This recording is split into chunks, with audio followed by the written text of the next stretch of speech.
Hello guys. അപ്പോൾ രാവിലെ എന്നെ കിച്ച് വിളിച്ചോണത്തി കേട്ടോ എന്നെ. എടാ ബുക്കിംഗ് ഓപ്പണേ എടാ ബുക്കാക്ക്. അപ്പോൾ എന്താണെന്ന് എല്ലാവർക്കും അറിയാമല്ലോ നമ്മുടെ എമ്പുരാൻ, നമ്മൾ ഏറ്റവും കാത്തിരുന്ന ലാലേട്ടൻ്റെ ഒരു പടമാണ് എമ്പുരാൻ.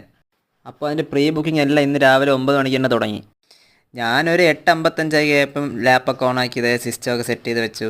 3 ടിക്കറ്റാണ് നമുക്ക് ആവശ്യം. അങ്ങനെ 3 ടിക്കറ്റ് സെലക്ട് ചെയ്യുന്നു. സെലക്ട് സീറ്റ്സ് കൊടുക്കുന്നു. കണ്ടില്ലേ, ഇത്രയും സീറ്റ്സ് കിടക്കുന്നു. ഞാൻ എന്താ ബുക്ക് ചെയ്തു, പേ ചെയ്തു. സെർവർ ഇഷ്യൂ ഇതൊരു 3/4 മണിക്കൂർ ഇങ്ങനെ നിൽക്കുകയായിരുന്നു. സെർവർ ഇഷ്യൂ എന്നും പറഞ്ഞ്.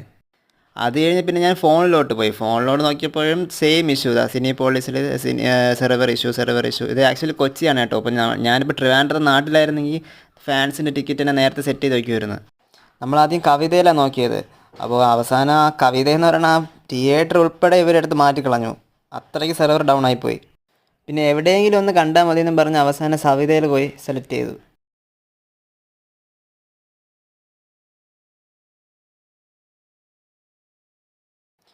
അവിടെ ഒരു 9:40 ഒരു ഷോയ്ക്ക് സെലക്ട് ചെയ്തു. അവിടെ എല്ലാം ഫില്ലിങ് ആയിരുന്നു. പിന്നെ എവിടെയോ കണ്ടുപിടിച്ചൊരു 3 സീറ്റ് സെറ്റ് ചെയ്തു.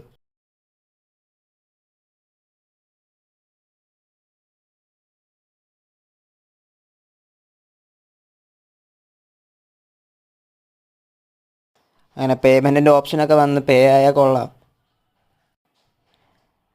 അങ്ങനെ ഒരു 10 മണി കഴിഞ്ഞപ്പോൾ സെറ്റായി ഏകദേശം. 1 മണിക്കൂർ ഇതിൻ്റെ മുന്നിൽ ഇരിക്കുകയായിരുന്നു ഞാൻ. ആക്ച്വലി ഞാൻ വർക്ക് ഫ്രം ഹോം, അതിൻ്റെ ഇടയിൽ കൂടെ ഇതിൻ്റെയൊക്കെ തട്ടിക്കൂട്ടി എങ്ങനെയും ടിക്കറ്റ് കിട്ടാൻ വേണ്ടി നോക്കിയത്. അങ്ങനെ അവസാനം നമുക്ക് ടിക്കറ്റ് കിട്ടിയിട്ടുണ്ട് കേട്ടോ സവിതയിൽ 9:40 ഷോയ്ക്ക്. കാരണം ഫസ്റ്റ് ഡേ തന്നെ കാണണമെന്നൊരാഗ്രഹമായിരുന്നു. കാരണം ഇത്രയും വർഷം കാത്തിരുന്ന് നമ്മുടെ എമ്പുരാൻ ലാലേട്ടൻ്റെ ഒരു പടം അത്ര ഹൈപ്പിൽ വരുന്നതുകൊണ്ട് ഫസ്റ്റ് ഡേ തന്നെ കാണണമെന്നുണ്ടായിരുന്നു. നിങ്ങൾക്ക് ടിക്കറ്റ് കിട്ടിയോ ഗൈസ്?